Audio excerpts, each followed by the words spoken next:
Semoga ataupun mbah yang tua punya ilmu itu kalau sudah dibersihkan, semoga cepat pulang ke rahmatullah. Jadi kayak gini Mas Uta, ada juga yang dibisikin syahadat, dibisikin sholawat. Karena apa? Sakaratul maut itu bagaikan 90.990 itu sayatan.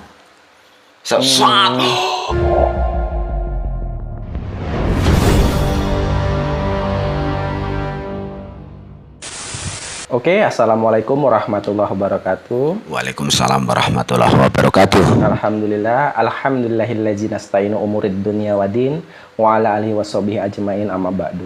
Kepada yang terhormat teman-teman semua ya, subscriber Abah Hercules, dan terhormat juga Abah Hercules dan teman-teman yang lain yang berbahagia.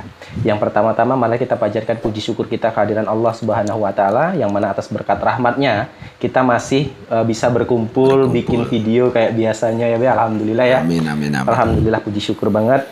Sholawat beserta salamnya Allah semoga tetap terlimpahkan kepada Nabi kita Muhammad Sallallahu Alaihi Wasallam, karena beliaulah satu-satunya Nabi yang membawa dari dunia gelap ke dunia yang lebih terang.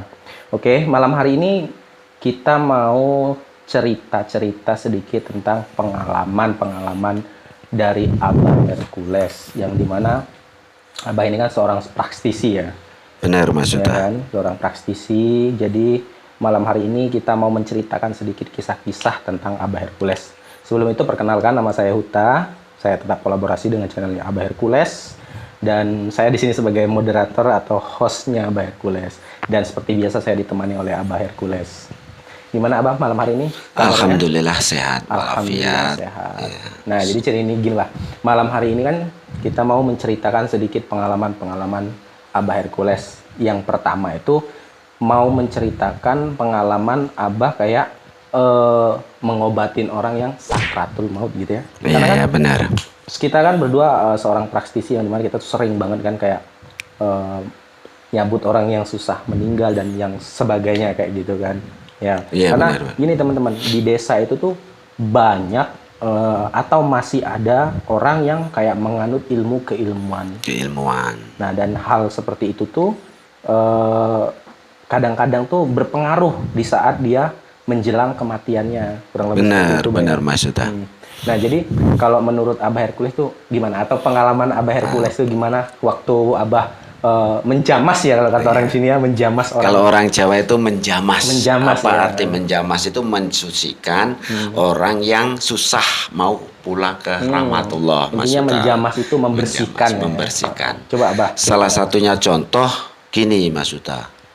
Orang tua dulu kebanyakan itu menganut ilmu. Ya, benar. Nah, entah ilmu kebal, entah ilmu menghilang, entah itu ilmu makrifat, entah ilmu segala macam ilmu. Benar-benar. Jadi, kok waktu masa tuanya ataupun menjelang kematiannya kok susah? Ada yang setengah bulan, ada yang sampai 5 tahun diranjang, ada juga sampai seminggu cuma ngorok. Nah, itu karena dalam dirinya masih ada ilmu-ilmu kegoiban.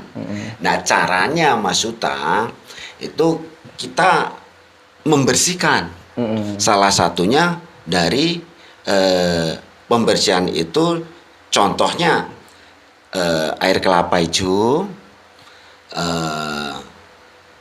jarak, terus tebu hitam itu, terus talas hitam, talas hitam itu, ya, keladi atau talas ya. Nah itu, ya.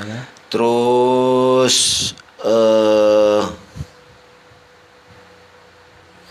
daun kelor, dan masih banyak yang lainnya. Dan pisang mas juga, minimal itu 7 ya. Dan enjet. Apa itu enjet kalau bahasa Indonesianya itu apa Mas? Kapur sirih. Nah, itu teman-teman. Jadi itu direbus, minimal dikasih air kelapa itu setengah kuali. Nah, diambil 1 gelas Mas Uta. Oh, jadi kelapa itu direbus sampai jadi setengah gelas. Setengah gelas dicampuri dengan itu tadi. Oh, dengan apa? Nah, habis itu diminumin, terus dioleskan seluruh apa ini Bagian tubuh. bagian tubuh. Jadi kurang lebih seperti itu ya teman-teman. Jadi aku sedikit simpulin dari pernyataan awal dari Abah. Jadi seperti yang awal aku bilang tadi ya, di desa atau mungkin di perkotaan juga masih ada. Jadi orang-orang zaman dahulu itu suka banget atau banyak yang menganut keilmuan. Keilmuan. Dan keilmuan itu banyak jenis dan ragamnya ya. Seperti kadang-kadang juga ini susu juga bisa loh teman-teman. Bisa. Kalau susu yang dia asalnya bukan dari alam, ilmunya bukan dari alam, yang dia menggunakan khodam atau sejenisnya. Nah ini juga bisa berpengaruh. Berpengaruh di mana? Contohnya seperti Abah tadi bilang ya, kalau ada orang yang sakratul maut, tapi kok sakratul mautnya itu susah. Susah. Dan seolah-olah kayak penyakit yang berbulan-bulan, bertahun-tahun, bahkan lebih gitu. Nah, itu bisa jadi karena ada sesuatu di dalam tubuhnya yang menghambat sakratul mautnya beliau. Nah, seperti yang Abah tadi jelaskan, ada beberapa metode untuk membersihkan atau menjamas seperti alat-alat yang Abah Hercules tadi bilang. Jadi kurang lebih seperti itu ya. Seperti itu Mas Uta. Jadi salah satunya kita memanggil ataupun minta doa, kita berdoa minta sama Allah untuk menurunkan Israel. Semoga ataupun mbah yang tua punya ilmu itu kalau sudah dibersihkan, semoga cepat pulang ke rahmatullah. Jadi kayak gini Mas Uta, ada juga yang dibisikin syahadat, dibisikin sholawat. Karena apa? Sakaratul maut itu bagaikan 90.990 itu sayatan. Nah itu maksudnya. Jadi kita semuanya kita berdoa kepada Allah kalau sudah itu syariati namanya ya. Semoga dia pulang ke rahmatullah secara husnul khotimah. Gitu Mas Uta. Itu menurut pengalaman saya gitu. Jadi memang udah ada dijelaskan juga ya teman-teman. Jadi saat kita itu sakratul maut atau nyawa kita mau dicabut dari badan kita, itu sakitnya seperti kita tuh maksudnya paling sakitnya yang paling enak ya. Yang paling enak itu sakitnya seperti disayat-sayat dengan silet. Kayak gitu. Itu yang paling enak loh teman-teman. Ibarat kata orang yang benar-benar suci, bersih dari dosa-dosa. Berarti kalau kita yang banyak dosanya ya seperti ya gitu dah ya. Sangat ngeri maksudnya. Ngeri ya. Karena di zaman dulu itu misalnya Indonesia itu cuma apa ya, pusakanya itu untuk perang kepada Jepang, Belanda. Orang tua dulu kebanyakan mempunyai ilmu-ilmu seperti iya itu. Sih, kalau dipikir nggak masuk akal juga ya, kok kita bisa merdeka hanya dengan bambu kuning gitu kan. Bambu runcing. Bambu runcing ya. Itu berarti kan kita tuh selain menggunakan hal itu, ternyata orang zaman dahulu juga menggunakan metode-metode seperti itu. Dan kadang masih terbawa ke zaman sekarang. Dan itu kadang memang menyusahkan mereka untuk sakratul maut gitu ya, kurang lebihnya seperti itu. Nah, apalagi nih yang pernah Abah alami atau pengalaman Abah dalam proses penjamasan ya kalau bahasa Jawanya itu seperti apa? Iya, pembersihan. Pembersihan. Setelah itu kita lihat dari bau.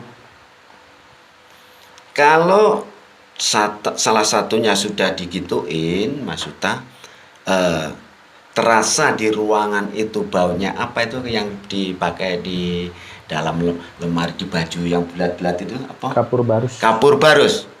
Nah itu salah satunya bau seperti itu, berarti orang itu Allahu alam akan mendekati azalnya. Kalau sudah dibersihkan dari bau-bau semacam itu, ya deket lah mau pulang ke rahmatullah. Itu maksud tadi gini ya Bay, kita kan dari tadi kita bilang orang yang menganut keilmuan sehingga sakratul mautnya susah ya Bay. Susah kalau kita sekarang yang aku mau tanya nih sama Abah Hercules nih.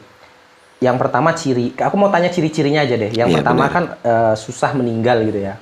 Jadi orang yang mempunyai keilmuan sehingga sakratul mautnya itu sulit, yang pertama itu sulit ya kan, sulit dicabutnya ruh dalam tubuh. Nah, apa lagi Bah? Maksudnya apalagi ciri-ciri itu tadi kan Abah tadi bilang bau seperti kapur barus ya kan. Nah, terus ada apa lagi Bah ciri-cirinya? Satu ciri-cirinya itu seperti bau kapur barus, juga jelingo ataupun bengle. Oh, deringo atau ataupun bengle kalau bahasa bahasa Bali ataupun Jangau. jangau atau banglai. Banglai, Nah, ya. itu Jangau. bau seperti itu, bahwasanya dia sudah didatangi yang namanya Israel. Biasanya seperti itu, tapi Allahu alam sebenarnya karena Allah, Mas Iya, Uta. benar-benar. Kita cuma untuk pelantaran, tapi kebanyakan seperti itu. Karena apa? Orang tua zaman dulu kok bisa ditembak ndak mempan. Benar Mas Uta? Ya, benar. Dibom cuma mental, masih hidup. Karena dia salah satunya ingin memerdekakan Indonesia dengan kekuatan bambu runcing, sedangkan musuh-musuhnya senjata lengkap. Mengapa tetap menang? Karena kita berdoa dan juga mempunyai ilmu seperti itu. Nah, untuk melindungi diri, terutama untuk membela masyarakat kita Indonesia ini, Mas Uta. Jadi gitu teman-teman, zaman dulu tuh masih banyak orang yang menganut, jangankan zaman dulu, di zaman sekarang pun masih ada. Masih ada. Saya pun pribadi masih suka ngelihat ada orang-orang yang menganut kayak ilmu kebal, ilmuwan lah ya, masih banyak. Dan sebenarnya ilmu-ilmu seperti itu teman-teman, kalau kita salah itu menghambat dalam kematian. Nah, benar. Jadi pas sakaratul maut kita tuh benar-benar agak sulit ya. Agak sulit karena gini Mas Uta, yang namanya ilmu itu tinggal diri kita. Kita sudah mempunyai ilmu apapun, tergantung diri kita. Itu untuk berbuat jahat juga Allah mengizinkan, dibuat baik juga lebih mengizinkan. Semuanya itu diizinkan, tergantung kitanya. Nanti di akhirat perhitungan itu Mas Uta itu. Jadi seperti itu Mas Uta. Karena susah sakaratul maut sampai diranjang tahun-tahunan, mati ndak mati, merasakan hidup merasakan sakit sekian lamanya. Jadi kadang didatangi oleh saudara dari jauh, "Bah, tolong ini gimana Mbah? Sudah di ruqyah, sudah diapa-apain kok tetap." Ya alhamdulillah. Saya lihat, oh ini mempunyai ilmu ini.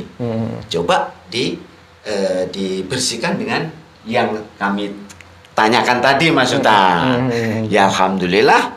Nah, kadang ya tunggu 1 jam 2 jam. Ada yang 3 hari ataupun 7 hari begitu Mas Uta. Kalau memang udah ajalnya, dia pasti dijemput dengan lancar, bener, tidak menyulitkan lagi raganya lagi. Ya benar Mas Uta. Kadang zaman dulu kan, misalnya PKI itu sebenarnya juga ya orang Indonesia Mas Uta. Apalagi perang dengan Jepang, Belanda. Benar kan? Nah, kalau tidak mempunyai ya kayak gitu ya mati. Nah, kadang kebiasaan, kadang tahayul. Orang kok bisa menghilang, orang di sini tadi di sana. Itu memang benar ada orang itu mempunyai ilmu Mas Uta. Iya benar-benar. Nah itu ada yang ma'rifatullah, ada yang ma'rifat itu juga banyak juga Mas Uta. Zaman dulu banyak orang tua semuanya mempunyai ilmu. Ya zaman dulu emang banyak banget. Banyak. Sih. Bahkan kalau kita bilang di perkotaan sih udah jarang lah ya. Tapi kalau di perdesaan tuh masih banyak banget orang yang menganut keilmuan. Dan menurutku ilmu itu nggak ada yang hitam, nggak ada yang putih, tergantung orang bagaimana dia membawanya. Benar Mas Uta. Jadi seperti itulah dari pengalaman saya Mas Uta, gimana caranya untuk menjamas, membersihkan. Juga kadang ada kesalahan dari orang tua, itu juga bisa menghambat Mas Uta. Ya, seperti kualat gitu. Kualat itu juga bisa menghambat kepergian orang yang mau pulang ke rahmatullah. Jadi pemirsa dimanapun Anda berada, salah satunya yang paling susah diobati orang yang durhaka ataupun kualat Mas Uta. Terutama dari kualatnya dari kedua orang tua itu susah. Apalagi orang tua itu sudah pulang ke rahmatullah duluan. Itu yang menanggung beban dia nak pulang ke rahmatullah, Mas Uta. Kira-kira seperti itu, Mas Uta. Iya. Mungkin ada yang mau Abah sampaikan lagi atau ada pesan-pesan buat teman-teman semuanya?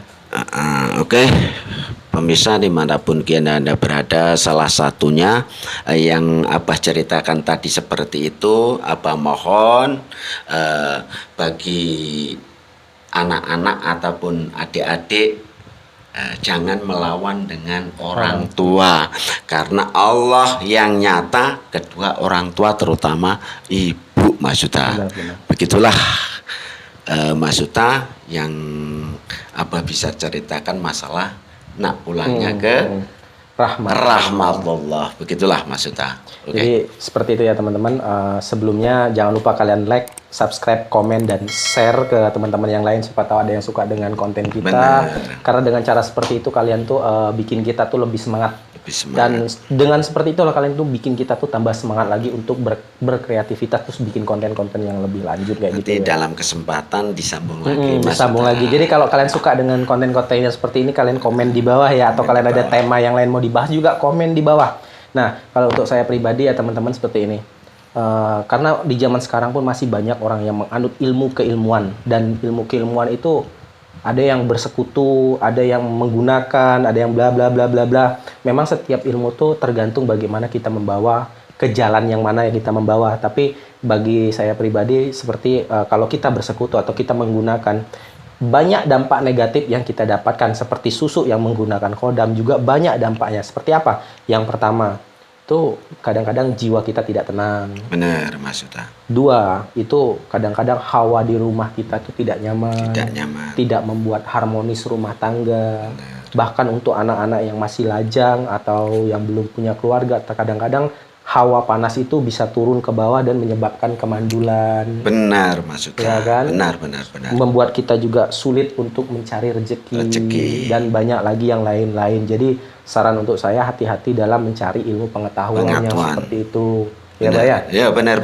Kurang dan lebihnya saya mohon maaf, kepada Allah saya mohon ampun. Mungkin sampai di sini aja cerita kita. Mungkin next kita akan lanjut kapan-kapan lagi. Saya akhiri, wabillahi taufik wal hidayah. Wassalamualaikum warahmatullahi wabarakatuh. Waalaikumsalam warahmatullahi wabarakatuh.